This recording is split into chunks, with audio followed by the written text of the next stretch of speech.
खुश आमदीद। मेरा नाम है जुनैद असलम और आप देख रहे हैं स्टूडियो रॉयल कैफ़े।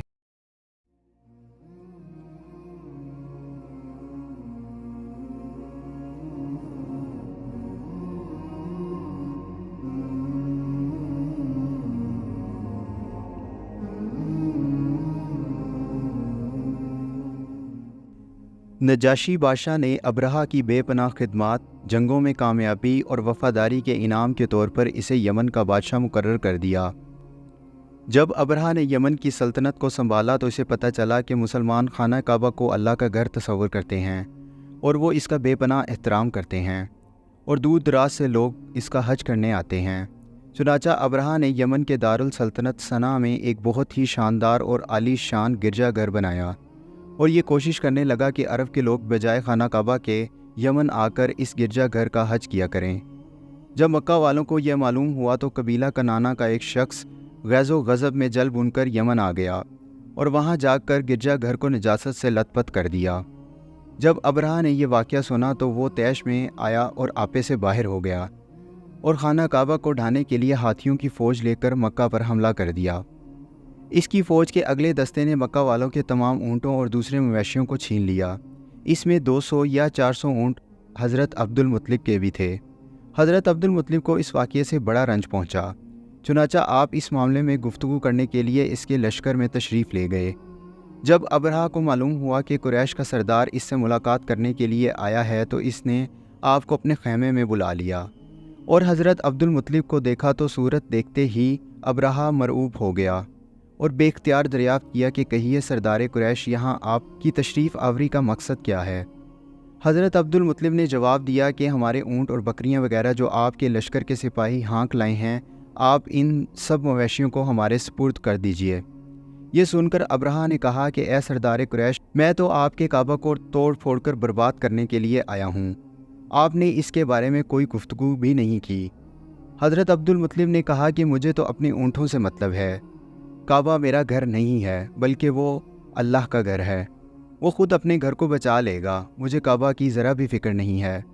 ये सुनकर अबरहा अपने फ़िरौनी लहजे में कहने लगा कि ए सरदार मक्का, सुन लीजिए, मैं काबे को ढा कर इसकी ईंट से ईंट बजा दूंगा और रोए ज़मीन में से इसका नामो निशान मिटा दूंगा, क्योंकि मक्का वालों ने मेरे गिरजा घर की बड़ी बेहुरमती की है।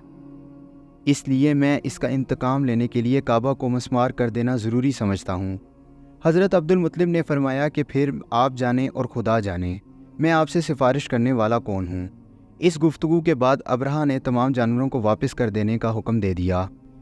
हज़रत अब्दुल मुत्तलिब तमाम ऊँटों और बकरियों को साथ लेकर अपने घर चले आए और मक्का वालों से फरमाया कि तुम लोग अपने अपने माल मवेशियों को लेकर मक्का से बाहर निकल जाओ और पहाड़ों की चोटियों पर चढ़कर और दर्रों में छुपकर पनाह ले लो। मक्का वालों से ये कहकर फिर खुद अपने ख़ानदान के चंद आदमियों को साथ लेकर खाना काबा में गए और दरवाज़े का हल्का पकड़कर इंतहाई बेकरारी और गिरिया उजारी के साथ दरबार बारी ताला में इस तरह दुआ मांगने लगे कि ए अल्लाह, बेशक हर शख्स अपने अपने घर की हिफाजत करता है, लिहाजा तू भी अपने घर की हिफाजत फरमा और सलीब वालों और सलीब के पुजारियों ईसाइयों के मुकाबले में अपने अतात शारों की मदद फरमा। हज़रत अब्दुल मुत्तलिब ने यह दुआ मांगी और अपने ख़ानदान वालों को साथ लेकर पहाड़ की चोटी पर चढ़ गए और खुदा की कुदरत का जलवा देखने लगे। अबरहा जब सुबह को काबा ढाने के लिए अपने लश्कर जर्रार और हाथियों की कतार के साथ आगे बढ़ा और मकामे मखमस में पहुंचा तो ख़ुद इसका हाथी, जिसका नाम महमूद था, एकदम बैठ गया।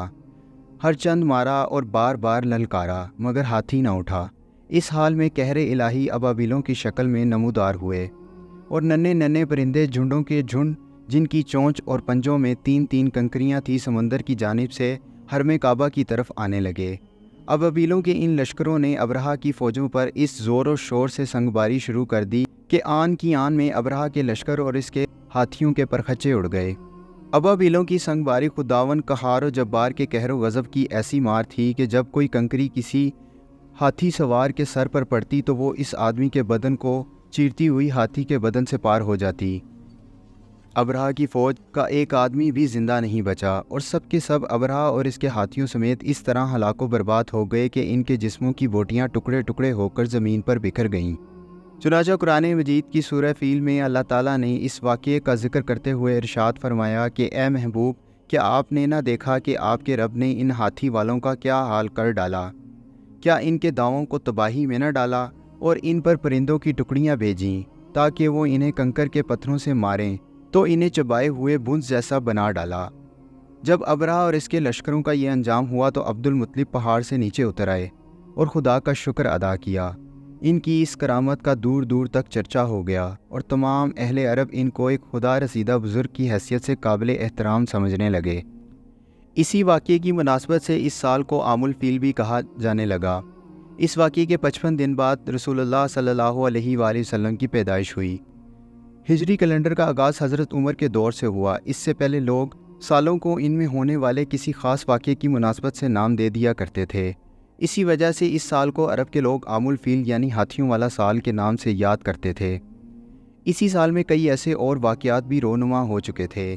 علماء کرام کی تعلیمات یہ بتاتی ہیں کہ اس سال میں اصحاب الفیل جیسے واقعات کا ہونا کوئی عام بات نہیں تھی، بلکہ اللہ پاک کی طرف سے یہ واقعات نشانی تھے کہ اب آخری نبی حضرت محمد صلی اللہ علیہ وآلہ وسلم کے آنے کا وقت آن پہنچا ہے۔ چنانچہ اس سال کو یادگار بنانے کے لیے اللہ کے حکم سے ایسے واقعات رونما ہوئے، کیونکہ تاریخ ہمیں بتاتی ہے کہ آپ صلی اللہ علیہ وآلہ وسلم کے اس دنیا سے پردہ فرمانے کے کچھ ہی دہائیوں بعد جب نواسۂ رسول صلی اللہ علیہ وآلہ وسلم کو بے دردی سے ان کے پورے خاندان کے ہمراہ نام نہاد مسلمانوں ہی کے ہاتھوں شہید کر دیا گیا، تو یزید پلید نے کعبہ کی بے حرمتی کی اور اس پر سنگ باری کی، جس سے کعبہ کی ایک دیوار کو بھی نقصان ہوا، اور تو اور اس ظالم کی فوج نے خانہ کعبہ کے غلاف کو بھی آگ لگا دی۔ مسجد نبوی میں گھوڑے باندھ دیے گئے اور کئی روز تک نماز ترک رہی۔ اللہ کا اپنے نبیوں کو معجزات عطا کرنا اور معجزات کا ہونا یہ صرف تب تک تھا جب تک نبوت کا دروازہ کھلا تھا، لیکن آپ صلی اللہ علیہ وآلہ وسلم کے ذریعے جب دین مکمل کر دیا گیا تو اب معجزات کا باب بھی ختم ہو چکا، اب بس آخری وقت کا بھی ختم ہونا باقی ہے۔ آپ صلی اللہ علیہ وآلہ وسلم کے بعد 1400 سال سے زائد وقت گزر چکا، دین مکمل ہو چکا، نبوت کا دروازہ بند ہو چکا۔ اب صرف ضرورت اس بات کی ہے کہ ہم قرآن کریم اور آپ صلی اللہ علیہ وآلہ وسلم کی تعلیمات کے مطابق اپنی زندگی کو بہتر بنانے کی کوشش کریں، کیونکہ اب کوئی نبی نہیں آئیں گے، اب آئے گی تو بس قیامت۔ ایک حدیث شریف کا مفہوم ہے کہ آپ صلی اللہ علیہ وآلہ وسلم نے ارشاد فرمایا کہ اللہ نے ازل میں تمام انسانوں کے دلوں کو دیکھا اور ان میں سے سب سے زیادہ بہترین میرے اصحاب کے دلوں کو پایا۔ یہاں یہ حدیث بیان کرنے کا مقصد یہ ہے کہ رب کائنات نے اپنے محبوب ترین نبی کو عمدہ ترین لوگوں میں بھیجا۔ یہاں عمدہ ترین لوگوں سے مراد آپ صلی اللہ علیہ وآلہ وسلم کے صحابہ اکرام ہیں، اور اسی لیے ان لوگوں کو اپنی نشانیاں بھی دکھائیں اور اپنے گھر کی حفاظت بھی فرمائی۔ لیکن ہم اگر آج کے مسلمان کا حال دیکھ لیں تو ہم خود ہی شرما جائیں۔ آخر میں میری دعا ہے کہ اللہ پاک ہم سب کو سچا مسلمان بننے کی توفیق عطا فرمائے، آمین۔ اپنا خیال رکھیں اور اپنے اس چینل کا بھی، اور مزید ایسی ویڈیوز دیکھنے کے لیے یہ چینل سبسکرائب کر لیں۔ نیکسٹ ویڈیو تک اللہ حافظ۔